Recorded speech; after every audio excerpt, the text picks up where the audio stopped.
Brothers Erik Menendez and Lyle Menendez have spent over 30 years behind bars for the murder of their parents, Kitty and Jose Menendez, back in 1989. And now Kim Kardashian wants them freed. And now they have an upcoming November 2024 hearing that is scheduled where the city of Los Angeles is reevaluating their case. So, should the Menendez brothers be set free?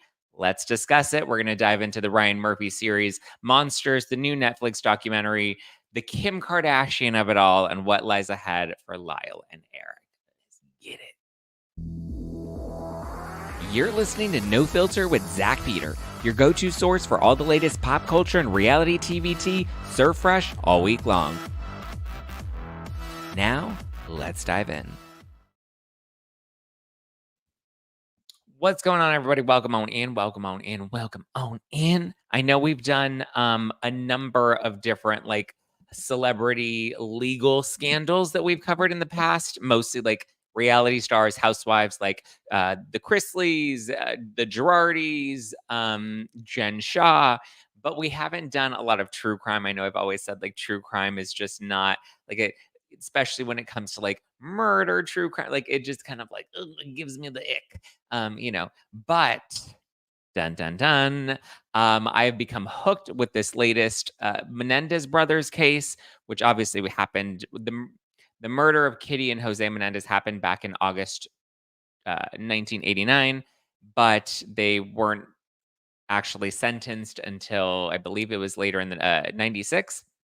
I believe is when the second trial completed. And so, but they've been behind bars since I believe 1990. So at this point, it's been 34, almost 35 years now. And the case has now it picked up popularity on TikTok. A lot of people started to re-dive into the case, which then led to Ryan Murphy ended up greenlighting a series for Netflix called Monsters, which was a fictionalized dive into the case, the brothers, their lifestyle. There was a lot of controversy and criticism that came from that, which ultimately hooked me because I was like, why is everybody so fixated on this show? Why are they upset with Ryan Murphy? I know that there was also controversy surrounding Ryan Murphy's portrayal of Dahmer, because he also did a series for Netflix about Dahmer. And my understanding is people were upset with the approach that he took to kind of humanize Dahmer and make him less of a polarizing serial killer and focus more on, I guess, I'm not familiar with the Dahmer stuff. I just know people were unhappy with how Dahmer was portrayed, how his character was portrayed. And I know that there was some criticism surrounding how Lyle Menendez was portrayed and some of the details that were showcased in the Ryan Murphy series, Monsters. And I finished it over the weekend. I watched the Netflix documentary. I've been looking up things online. Very, very interesting. Pamela says, not nearly as good as Dahmer, but not bad. Laura says, just don't be personally involved in true crime. Yeah, I don't have any intentions of being involved in true crime, but I'm happy to cover it. But so anyway, I became hooked because people were criticizing Ryan Murphy for there was a relationship between the brothers that was presented in his series, which now after watching the full series, I feel like it was barely even touched on in the series, and it was only touched on through the lens of the Vanity Fair reporter that seemed to have been trying to propose that theory in the press, which in the Monsters series it does kind of showcase because it gives different perspectives of what was going on at that time. And I feel like every episode kind of focuses on a different perspective from each of the different people that were living this out. That Vanity Fair reporter, I guess, was to kind of represent the media overall and how the media was coming so hard at the boys. And I did like that it was colored in that this reporter specifically was a little biased considering a case that his daughter was involved in and the release of his daughter's killer. And so it made a little more sense. It added a little more context as to why this specific reporter was trying to hound the Menendez brothers in his Vanity Fair essays. So I think the critique was a bit over the top. I think people exaggerated it just a little too much because I mean it was what, an 8 episode series, and that piece was barely even touched on. Um and I think it does kind of speak to how abuse kind of trickles down, right? We kind of touch on Lyle's abuse towards his younger brother Eric as a result of, the abuse that came from their father Jose. But let's take it back to the beginning, right? Because I'm getting a little ahead of myself with the Ryan Murphy series. But I'm pretty sure many people are familiar. Ooh, um, okay. I'm pretty sure everyone's loosely familiar with the case. I was a baby in the 90s, so I don't remember the details specifically, but I do remember hearing of the Menendez brothers and hearing that they had killed their parents and that's why they were in prison. However, I didn't know the deep details. So, August 1989, the brothers get shotguns, end up brutally murdering their parents. And probably gonna get flagged on YouTube for this. So at this point, there's no point in being too having too much discretion about it. But I mean, obviously, this is for entertainment purposes, not trying to act as any sort of authority or legal expert. Just recapping the case for everybody. But so they end up murdering their parents. They stage a night out where they go and they're, going drinking and hanging out at the movie theater, and they buy movie stubs to make it seem like they have an alibi and they weren't home when the murder happens. So they end up coming back home, realize nobody reported the gunshots. Police never showed up. Nobody knows that this murder had occurred. They end up calling hysterically into 911, reporting the murder. Police come over. They're hysterical.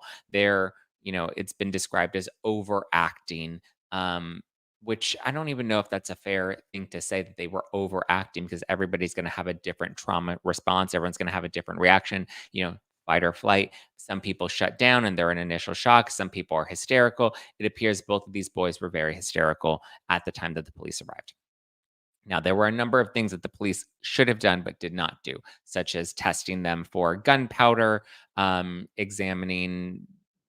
I believe the casings were in the car because the police said that the casings were missing from the actual crime scene. The casings were, I believe, in Lyle's trunk. So there were a lot of things that they could have done that they should have looked at that night. They should have immediately looked at the brothers as potential suspects, but they believed them. And it seems like the story that was painted was that Beverly Hills was this very affluent, wealthy town, which it is, right? Everybody knows of Beverly Hills, Rodeo Drive, big, gorgeous houses, white families, very privileged, lots of money, very wealthy, all these things, right? So it appears from what was presented in Monsters, from what was presented in the press, and what was presented in the documentary, it appears that because it was Beverly Hills, this was a very jarring crime that people didn't expect these things to happen. So there were some corners that were cut, which does speak to the fact that privilege and money do get you some sort of passes at times. And I think this was abundantly clear, especially as the press started to pick up on it. The reason it became such a big story is because things like this don't happen in Beverly Hills, which was the common theme that everybody kept saying. Stuff like this doesn't happen in Beverly Hills. Beverly Hills is a very safe town. People don't get murdered in Beverly Hills. Seems to be the sentiment that everybody was echoing at that time and upon reflection of that time. Eventually, the boys go on a wild spending spree. I believe it was around $700,000 in the months following their parents' death. They were buying cars, they were buying luxury clothing items. They were, living it up they were living the sweet life of Zach and Cody. They were spending like crazy. They've since said that that was their reaction. One, I mean, I've heard the argument that like they were accustomed to a very affluent lifestyle. They were accustomed to spending like crazy. That's just the lifestyle that they were afforded. They didn't know the value of a dollar. They just knew how to spend, spend, spend. However, their response, or yeah, how they describe it is it's like they were in such shock that this was some sort of deflection, a way to deal, a way to cope with what they were carrying with them. I remember discussing this with Kate Casey as we were having a conversation offline about this, and because she's been very involved in this Menendez case and the Menudo boys that have now, I believe one of them has come out and claimed that he was also abused by Jose Menendez, who's the Menendez boy's father. I remember thinking, "Okay, this is probably their way," like, the overspending is probably their way of trying to reclaim their circumstances, right? Like, this is their way of finally feeling free, and so their liberation is to gain control of their life, and they're using money, especially their father's money, to, I mean, come on, you're dealing with, I'm not trying to defend them, but like you're dealing with, it is a trauma response, whether you were the one that was committing the murders or not. They're still young boys, not fully emotionally developed, not fully, their brain isn't fully developed at this point. That regardless of what their motive was, that alone is a trauma response. It's a reaction. So they go on this spending spree, starts to raise some red flags, starts to raise a lot of questions.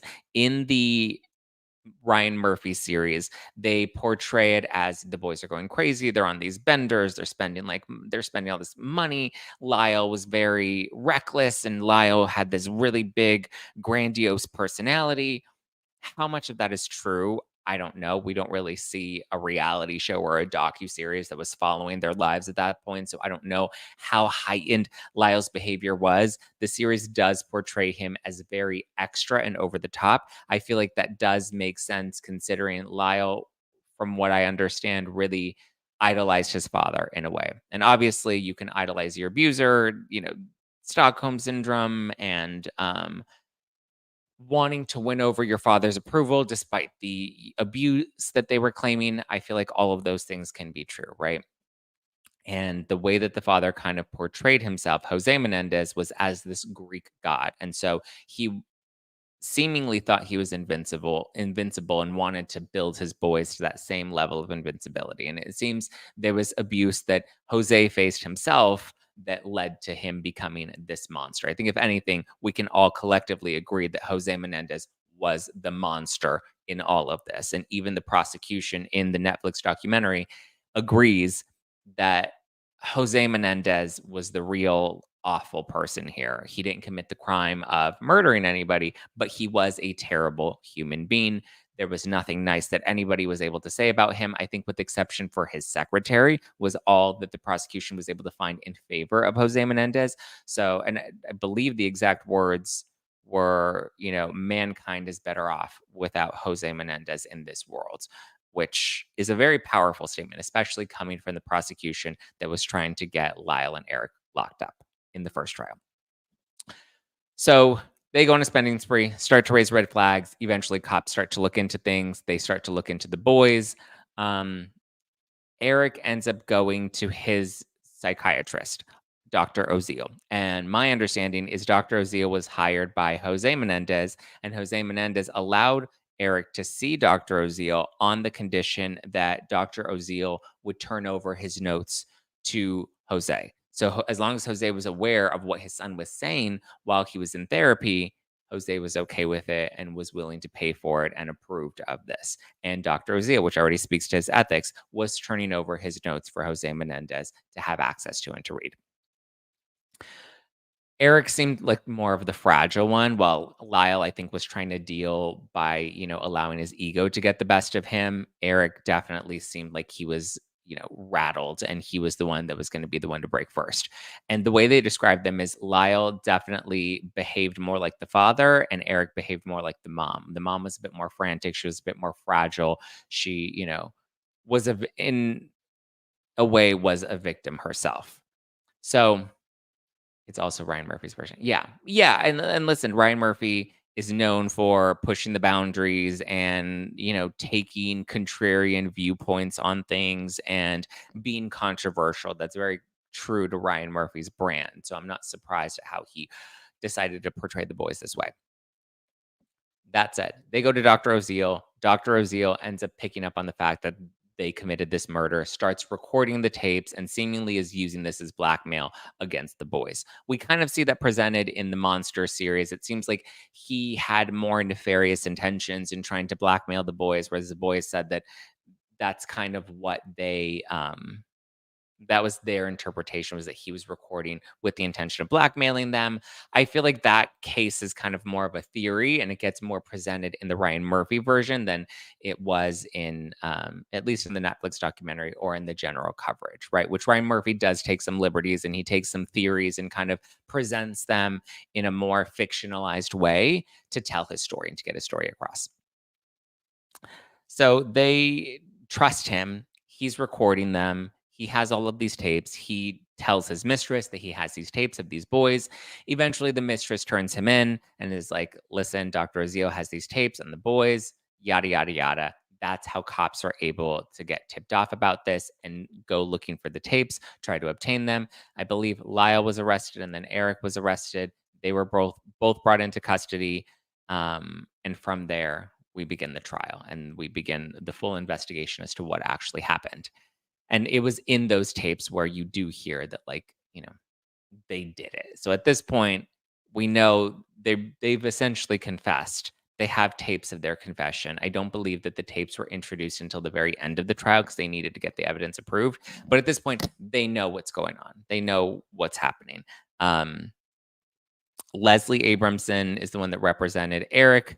Jill Lansing represented Lyle. Both of them declined to participate in the Netflix documentary, as did Dr. Azil. He also declined. I believe Leslie Abramson said that, this was 30 years ago. She wants to move on with her life. There's nothing new.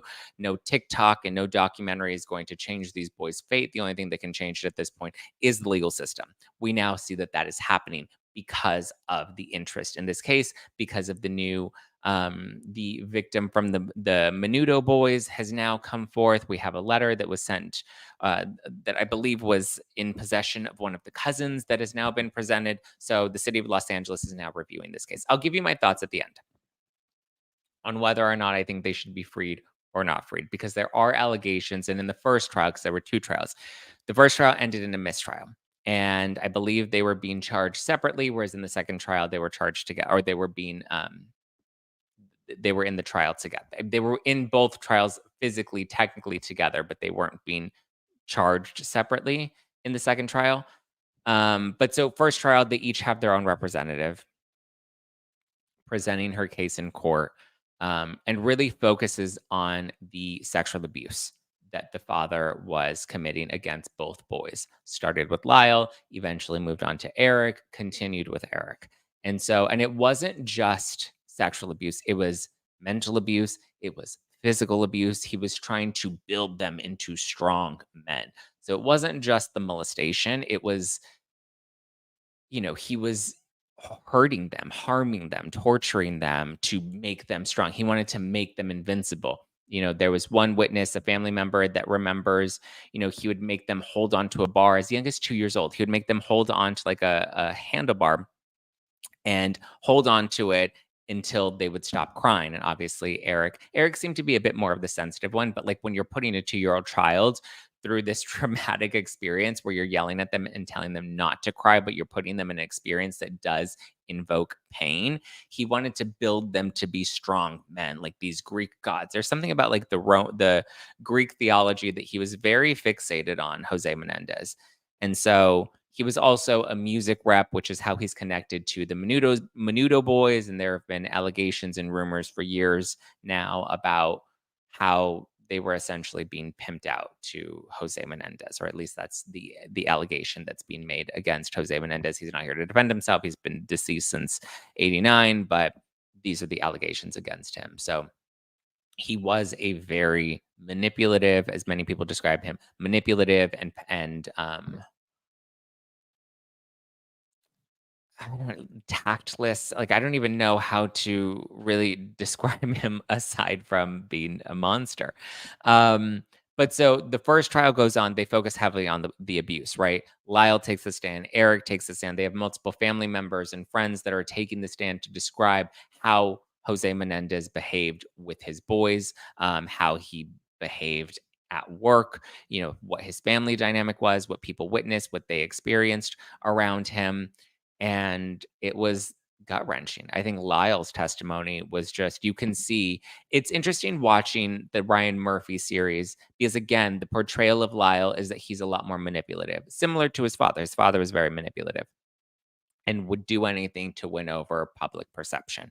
But when it comes to the actual documentary that Netflix showed, and you see the clips of their actual testimony, one of the jurors that's interviewed in the documentary says, like, either he's the best actor I've ever seen or this was real, and you can see the trauma in him. You can see the way he breaks down. I don't believe that it was fake. I believe that there was obviously pressure, right? Because your life is on the line now.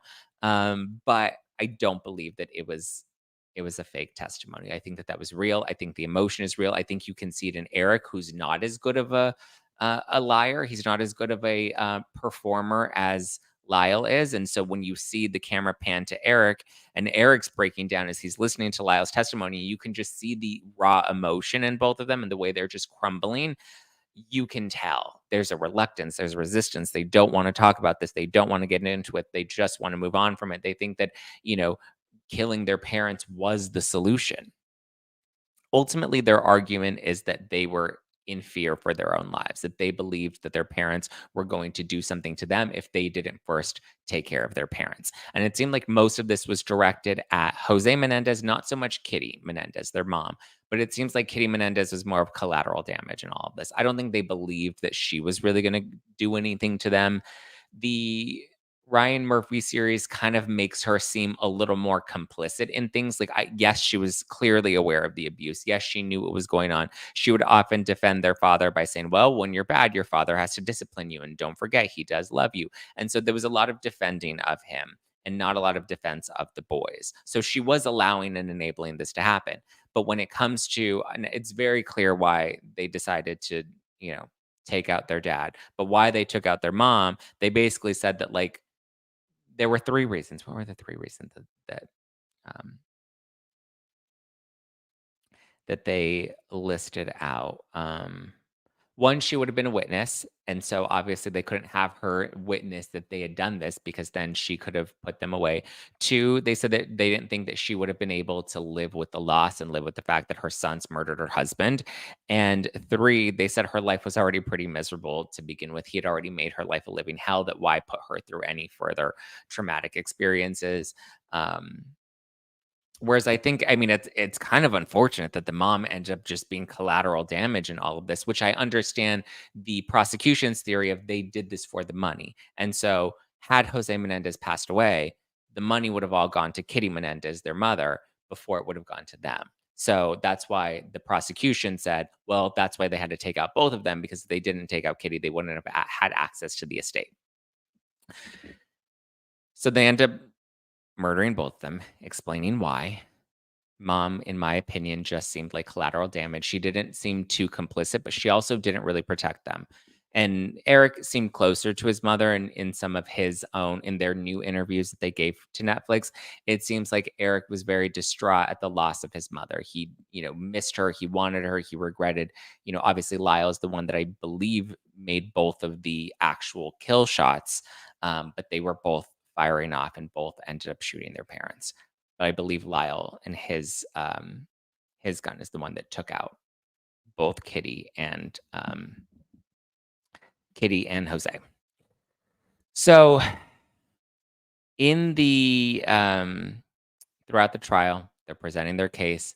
They're trying to prove, that the abuse was why they decided to take out their parents. And so now the abuse piece is pretty crucial, because it comes down to, there's the charge of first degree murder, which is life in prison, and then there's the charge of manslaughter. And so when it comes to manslaughter, I believe you have a maximum sentence of 11 years per charge. So in this case, they could have, if the charges were stacked back to back, or sorry, if the sentences were stacked back to back, then it would have been, if they received the maximum sentence for voluntary manslaughter, it would have been 22 years, because it's 11 years per charge. So 22 years total. So 11 years for the dad, 11 years for the mom. They could sometimes those sentences overlap, and sometimes they're stacked. In this case, it would have been 22 years that they would have served behind bars had they been charged with voluntary manslaughter versus first degree murder, which comes with a life conviction and possibly the death penalty. In the first trial, obviously Dr. Oziel comes out. He testifies. The recordings are ultimately added in. So there's no disputing or doubting that they did this, right? They, at this point, have admitted it. The tapes are there. We have Dr. Lyle who's testifying against them. Um, it seems like Lyle didn't really want to lean into the abuse stuff because it didn't seem like he was ready to process any of that. And then he had to. But it's very clear that Jose Menendez was a terrible person. It seems like Erik broke because he couldn't leave to college. And so there was pressure that he was going to have to stay in the home. He was going to have to stay with the father. The father was very, very abusive, mentally, sexually, physically. And so that's kind of what got him to break to come to Lyle. Erik finally like had that moment of like, I wanted to leave. I was expected to, like, I can't stay here with him anymore. So he was forced to stay. He went to Lyle, and then that's when the two of them kind of built this plan together because they felt like their lives were being threatened by their parents. And again, it's crucial because it comes down to this imperfect self-defense. So, when it comes to self-defense, which technically they could not argue because there was no direct threat or assault on them in that moment, they this was premeditated and they did go out of their way to, you know, kill their parents, but that's why how in some cases, which is normally for voluntary manslaughter or involuntary manslaughter, they're very different. But manslaughter and first degree or second degree murder, very different charges, very different sentences. And so they were trying to get the manslaughter sentence versus the conviction of manslaughter versus the conviction of first degree murder, which is kind of what was up for debate in this case. And like I said, there was the imperfect self defense, which means that there must have been a reasonable expectation that you acted on, right? So in this case, this is why they try to present that they really thought that their parents were going to do something to them. Now, do I agree with that? I don't know if I agree with their statements that they believed their parents were going to kill them, and that's why they needed to kill their parents, especially that night, right? That was their argument. This was clearly premeditated. They went and they purchased, the assault weapons. They went and um, tried to forge their alibi by buying movie tickets and setting all this up and leaving, hopefully hoping that the cops would be there by the time they got back. Then they had to call and then report the murder and all of this stuff. They even, I believe at one point, Lyle even hired security guards saying that he was, afraid that there were these possible mobsters or enemies that his father had made that were after them. And so they were worried and they were concerned. And so he did the whole facade, which, you know, anyway, he really committed to the plot. So there was a lot of, premeditated moves that were being made, a lot of trying to disguise and hide the murder and maintain their innocence. And I'm not disputing that at all. But I don't believe that the parents were going to murder them. But I do believe that the boys were afraid that their parents were going to hurt them, possibly kill them, because Jose Menendez said that to them a million times, especially when it came to the sexual abuse. He's like, we don't tell anybody. If we tell anybody, what will happen? And, the answer wasn't, you'll be upset. You'll hurt me. It was no. He told them if they told anybody, he would kill them.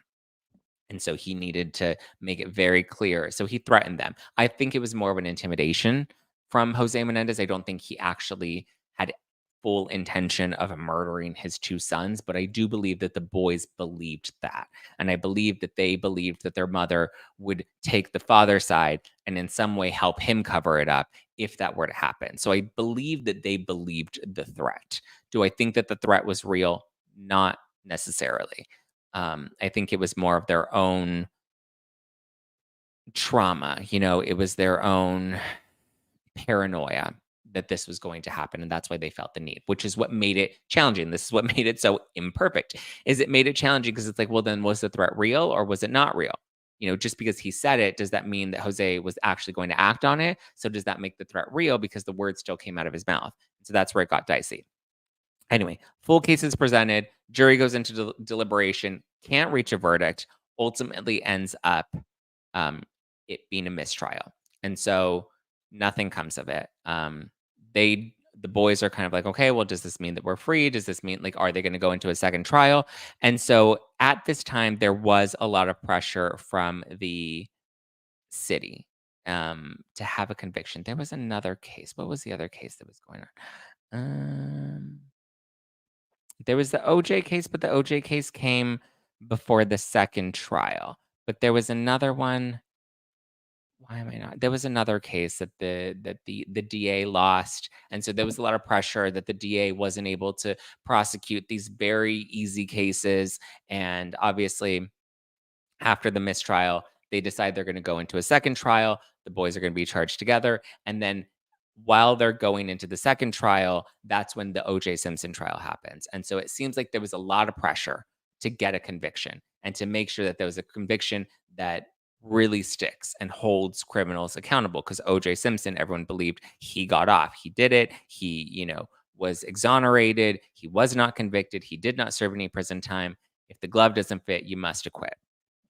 So people were very up in arms about, oh, it was the Rodney King case, where the officers went free. So we had Rodney King, then we had OJ Simpson. And so now this is another high profile case.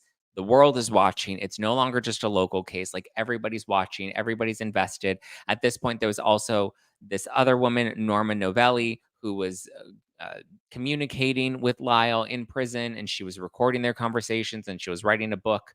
And ultimately, the book ended up coming out. None of those tapes and the book, I don't believe, was ever introduced into the second trial, but it happened in between the first and the second trial that she releases this book. She was in her 50s. He was like in his early 20s. So something was kind of off with her. And the fact that she'd recorded him and then put the book out there. But you can tell that he does have an ego. And he says that he would need to lie if he needed to lie in order to, make sure he was exonerated or make sure he protected himself and his brother. Again, I think it's very much the manipulation tactics that he learned from his father.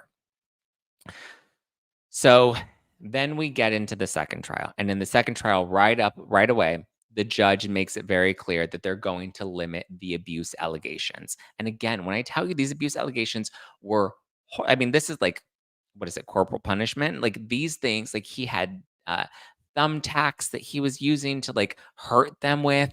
Um, it was it was awful. Like just I mean, when you hear about, the molestation of your children, that is already a sickening level of awful. But then you have this added on top of that.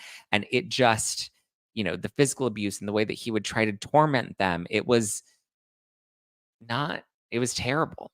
Um, and like my heart really does break for these boys because I do believe that this abuse did happen. I know that that was a big question of like, did it happen? Didn't it happen? But I think that's why the first jury couldn't come to a decision, is because they were so torn of like, is this first degree murder or is this manslaughter? Because the waters were so murky and the details made it such a nuanced and complicated case that it wasn't cut and dry of like, yes, they did it. Whereas the prosecution was saying they did it in cold blood and they did it to get the money. I don't believe that they did this for the money. And the money ultimately they didn't end up with because there was a number of debts. A lot of the, what they inherited was property rather than cash. And obviously the property had to have been sold to pay for their defense team. They ultimately, and I think when you commit a murder and you do it for the inheritance, for money, for some sort of gain, you then don't immediately have access to that gain. Um, so there were a number of reasons why they didn't really end up with any of that money, where this whole inheritance, that whole thing just crumbled and fell apart. But the prosecution was very hard in the first trial and in the second trial as well, of making it seem like they did this intentionally with premeditation, and it was solely so that they could get the money, and that the abuse was irrelevant. The abuse didn't matter. So now let's get into the second trial, because this is where things get really tricky. But before we do, I do have to shout out this week's sponsor, and that's Mochi. Mochi is a telehealth platform that connects patients seeking medication based weight loss treatment with board certified doctors and dietitians to help them determine the best treatment options to accomplish that goal. Their program is completely virtual, meaning you can access their services anywhere in the US, and will be meeting with their team online, because you deserve doctors that listen, and they're dedicated to providing holistic, patient-centered care that prioritizes overall well-being. With the goal of transforming how weight management is approached specifically for you. Mochi Health takes that approach to weight loss that includes visits with board certified doctors, nutrition consultations, medication that they send directly to you, straight to your door, so you don't have to worry about waiting in line or having to go to the pharmacy. It's science backed medications, including GLP-1s like Ozempic. We always hear about the craze of Ozempic lately. So they do have Ozempic. They do have the generic compounded versions as well. So it just depends on what your doctor feels is going to be right for you. It's affordable, it's accessible regardless of your insurance coverage. With Mochi, their dietitians work hand in hand with your medication to create personalized nutrition plans that fit your lifestyle. So, you want to reach your weight loss goals with science backed, FDA approved GLP-1 medications, give Mochi a try. You get support from real doctors and guidance from registered dietitians. Get started today. Super easy. You can just go to joinmochi.com. Mochi spelled Mochi, joinmochi.com, and use code NOFILTER to receive $40 off. That's code NOFILTER for $40 off at joinmochi.com. No filter, $40 off at joinmochi.com. Mm. Okay. Let's see. Second case. Sorry, not second case, second trial. So we're getting into the second trial. Post OJ Simpson, it seemed like there was definitely some pressure on the judge, some pressure on the DA. So everybody wanted to get a conviction at this point. They weren't going through, like Rodney King came with the LA riots, OJ Simpson, people were up in arms about that. So there was no way that they were going to lose this case in such a public way for the third time. The judge basically argued that because they weren't women, that the whole battered women excuse from the first trial, which really dove into the abuse, it was going to be severely limited because the whole battered woman argument, it wasn't going to work this time around because they're not women. So you can't argue that they were, these battered women. No cameras were allowed in the courtroom. Limited information was allowed to be presented to the jury in relation to the abuse because the whole argument was, well, the abuse is not what we're questioning here. What we're questioning is whether or not they did it. But the reason the abuse was so crucial is because the abuse is what would determine whether it was manslaughter, which again would have come with a maximum sentence of 22 years, or whether it would be life in prison with first degree murder. So I think that the judge did not allow cameras in the courtroom because he wanted to limit access to the public. OJ's trial was very public. People were very upset about it. People were following it very carefully. People followed the first trial of the Menendez brothers very carefully. And I think the judge just wanted a very easy, cut and dry, simple case. And in this case, we already knew that they did it, right? We already have basically proved that they did this. Therefore, they should go to prison. So, no cameras allowed, which I personally believe was to limit the public's access to the case and the details, number one. And number two, the limitation of the abuse. And Lyle he didn't testify in the second trial. The Ryan Murphy series makes it seem like he didn't testify in the second trial because of the book. Remember the 50-year-old woman? What was her name?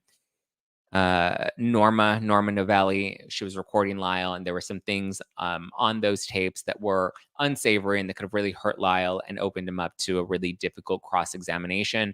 And so the Ryan Murphy series presents it as like Lyle.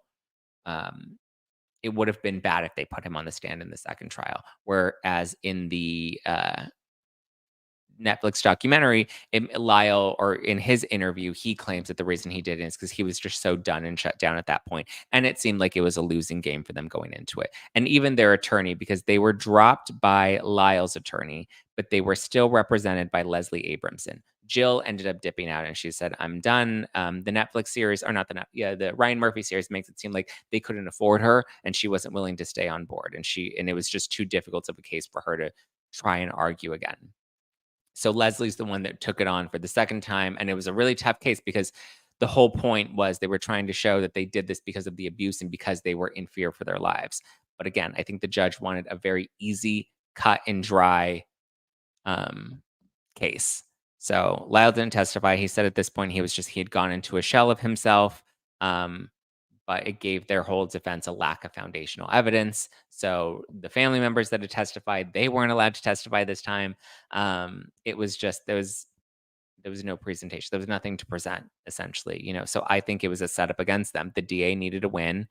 Even the former juror from the first trial said that it was a completely different trial that was essentially engineered to get a murder verdict. Like that's what they wanted, a guilty verdict of first degree murder. That was the angle. And it seemed, I mean, listen, from the way Ryan Murphy presents it, from the way the documentary presents it, from the way, what was going on when you really look at the optics of it, from the OJ case to the Rodney King case, like it makes it seem like they could not afford to lose another case and really needed to make this case an example. And it was a very easy case because they could already prove that the boys did it. So it wasn't a matter of the second trial wasn't a matter of whether or not it was manslaughter or first degree. It was like, did they do it or not? And the answer was simple. They did. So there was no long deliberations. The jury was very clear. It was a guilty conviction. They, I believe, had special circumstances in their case, so they didn't get the death penalty, but they got life in prison without parole, which is where we currently are. Fast forward to 2024, right? I believe it was like 2023-ish that it starts to gain popularity on TikTok. People are revisiting the case and talking about the brothers again. And now Kim Kardashian's come out and she released a statement. Let me see if she has a shortened version of her statement on her Instagram because she wrote a whole essay. I believe it was on MSNBC. Yeah. She posted on her Instagram, "It's time for the Menendez brothers to be freed. We are all products of our experiences. They shape who we are.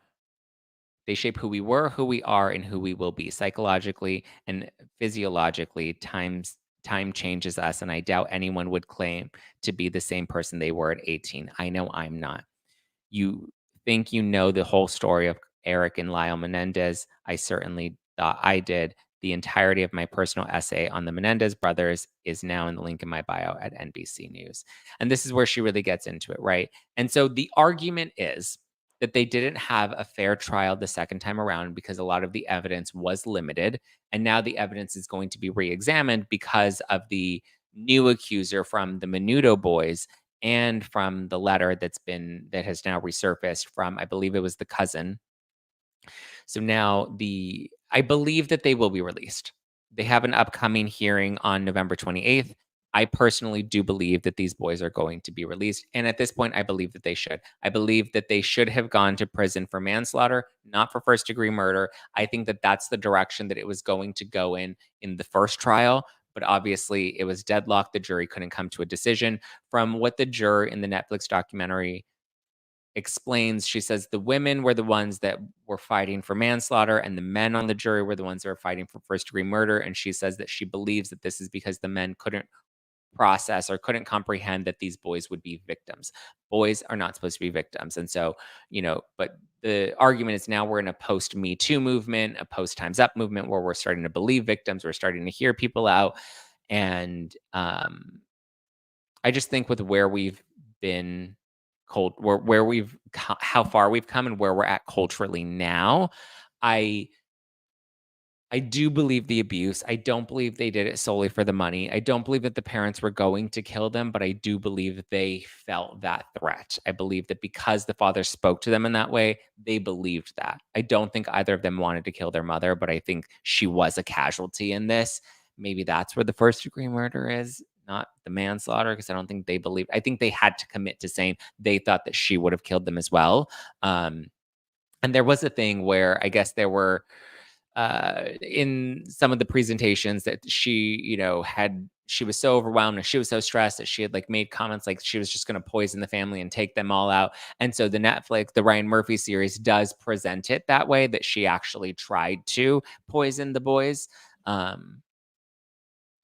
don't know. What I don't like about the Ryan Murphy series is the way that it ended, which spoiler, and if you don't plan on watching, he does kind of present it from all the different lenses each episode. We do see I think it's episode 5 where Erik gets into the episode 5 is the best episode. And it's because Erik really gets into, or Erik's character, I should say, in the Ryan Murphy series gets into the allegations and the abuse. And it's presented in a really powerful way that I think does the brothers a big service. However, it's the end of the series, the final scene, and I'm not sure why Ryan Murphy decided to take this creative liberty with the final scene, but it takes us back to before the murders were committed, They're on a yacht, they're on a boat together. The parents are off on one side of the boat, the brothers are off on the other side of the boat, and then, the parents are talking. It positions the parents in a good light of like, oh, like we're loving parents, and we're excited about the future and the future of our boys, and we're proud of them. And then it pans over to the boys on the other side of the boat, and it shows them plotting the murder.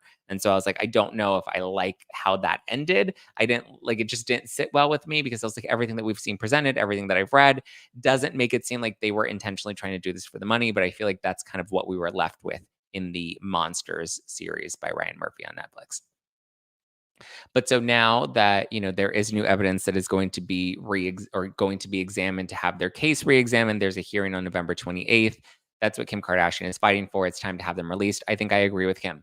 I know it's not popular. A lot of people are like, they deserve to be in prison. They've been in prison for over 30 years, which is more than they would have been in prison for had they gone to prison for manslaughter. I think, I don't know, it is kind of dicey because there was premeditation, but I do believe that they believed that they were in fear for their life. But that's why there's, self defense, and there's imperfect self defense. Self defense is very clear. Somebody is coming at you and you have to react in that moment and do what you got to do to protect yourself.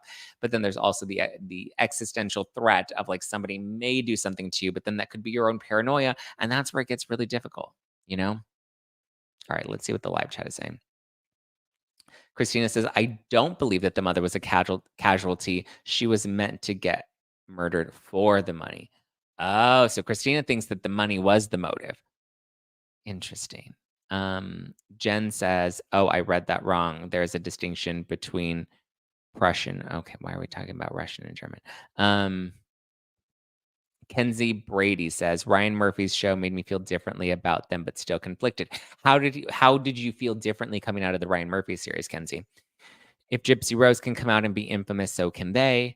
Um, yeah, I mean, listen, people have really responded well to Gypsy Rose, right? Because people look at her as a victim because she had Munchausen by proxy because of her mother. That's an interesting point. Anaconda says there's no way that money was the motive. Pamela said, sorry, we got sidetracked on Ancestors Act. All good. Tammy says money was not the reason. See, I don't think money was the reason. I don't think that money was the reason. I think they needed to get out and they had no other way of getting out. I think they were young. They were impressionable. I think they didn't know how to live on their own because they had lived a very privileged life. They had lived a life under their father's thumb. Laura says it was a circumstance, not like it's not like they're serial killers. Yeah, it's not like they're Jeffrey Dahmer, right? They weren't preying on people and like trying to harm people. It was, I mean, but granted, it was their parents. It's very conflicting, right?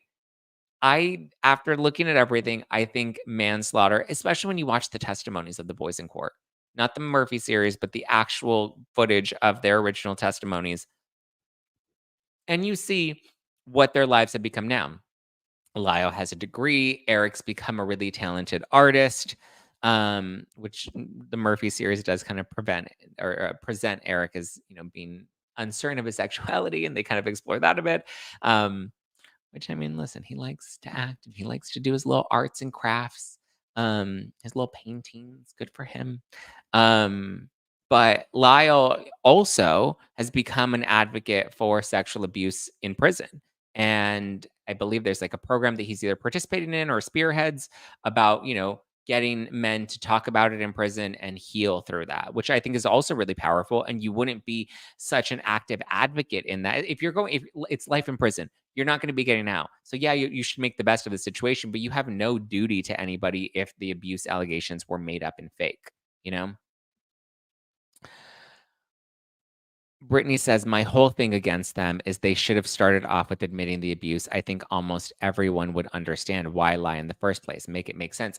Well, if you look at it from Lyle's perspective, he had too much pride, which the father did as well. This is why I understand the theory of them saying, Lyle, the reason it all fell apart was because of Erik, and Erik being the one to crack first, because Erik was more like the mom who's a bit more frantic and emotional. Whereas Lyle, I don't think was ready and willing to accept that this had happened to him, or at least embarrass the family in that way. Because that was another big thing, was Jose Menendez was big on protecting the family image. And so you don't talk about abuse, and boys aren't abused, right? And so I think Lyle was conflicted with protecting his father because he idolized his father in a way. And I think it was just very complicated. I think Lyle's relationship with his dad was very complicated. And then there's the letter, which in the Ryan Murphy series presents it as it was a letter of the boys trying to escape prison, which was reported in the press at the time. And eventually, and this wasn't made a major headline, but it was eventually retracted that the boys were never trying to escape prison. There was a quiet statement that was issued where they were like, oh yeah, that didn't really happen. The boys didn't really try to escape, but the letter, the letter was used against Lyle. And it's basically where Lyle was finally willing to admit to Erik, like, yes, these things happened, but we had to protect our family. We have to protect our family. We have to protect our dad. We have to protect the image. So I think Lyle was just very conflicted. Remember, you're dealing with an 18, 19, 20-year-old boys. They're dumb at that age, that they're not thinking these things through. Which, I mean, could also be argued that they wanted the money and they did it for the money and they didn't think it through. I don't know. But I do think that it should have been manslaughter. They should be released by now. They've done their time. Jose sounds awful. The more I learned about Jose, the worse it sounds. And when I heard the prosecution in the new Netflix documentary say that about Jose, that like the world is better off without him in it, that to me was very telling. Ugh. Jen says, I can see why it wasn't the first thing they said. Yeah, I can see why it wasn't the first thing they said either. Kenzie says, did anyone else other than them and the guy from Menudo claim abuse from the dad? I believe there were other members. This is a better question for Kate Casey, but I believe there are other members that are claiming. There was an interview that Kate Casey did, I think it was in 2022. She was telling me about it on her podcast, where the Menudo abuse was happening through the boy band with Jose, and that he was essentially, from what I remember, that the boys were being pimped out for him because he was a music executive. And so I wouldn't be surprised if more claims come forth. But I believe that there were rumblings and talkings of other boy band members that were abused by Jose. Also, Lizette says, in the Hispanic culture, they don't talk about abuse. Yeah, it's ingrained in you. Yeah, you're tough. Machismo. Pamela says, sounds like Jose was a control freak at best, abuser at worst. The fact that the Menudo member comes out strengthens their case. Yeah. Laura says, I hope no one says the world is better without me when I die. I don't think anyone will say that, my love. Jay Page says, highly recommend the Menudo docuseries on Peacock. They talk about the abuse in Menudo and got to hear Erik talk a little bit about it as well. Oh, interesting. Okay. Something for us to explore. Okay. I am super late. I have to run to the Pop Report studio right now because we have to tape. Like I said, I'm already super late, but it's okay. I was having too much fun chatting with you guys about this. But if you want to dive more into this, let me know what parts of it you want to. Maybe we'll do another live where we kind of dive more into your theories. Like I said, I'm siding with Kim Kardashian here. I think it's good that she's getting involved because she has a voice and a platform that can really help put this in the forefront. So I'm I'm with Kim Kardashian. I think that it's only helping their case with more attention. I think it's unfortunate, like the attorney, like Leslie, has lost faith, and that's why she gave that statement to Netflix. But it seems like there will be a tipping point. We'll have to wait. We got a little less than 2 months now before the next hearing. We'll continue to break things down as time goes on. Give Mochi Health a try. You can use code NOFILTER for $40 off at joinmochi.com if you want to explore, weight loss, Ozempic, whatever you're interested in, you can discuss it with a doctor, with a nutritionist. They will help you through this entire process. So go check out joinmochi.com. Use code NOFILTER. Okay. Let me know what other cases you want to cover. This was fun. We didn't get into any of like the news, but we got into the case, and I like these episodes. These episodes are fun for me. I'm sorry it feels a little bit rushed, but I gave you a full hour. I only had time to do a 30-minute episode, and we're here at the 53-minute mark. So we doing it. But thank you guys for listening. Drop a comment below. Let me know your thoughts. Let me know how you're feeling about the case, and we'll get into more. Let's get it. All right, guys. I love you. I appreciate you. Don't forget to tune into the Pop Report. Talk to you later, guys. Bye. Bye. Bye. Bye. Bye. Bye. Bye. Bye. Bye. Bye.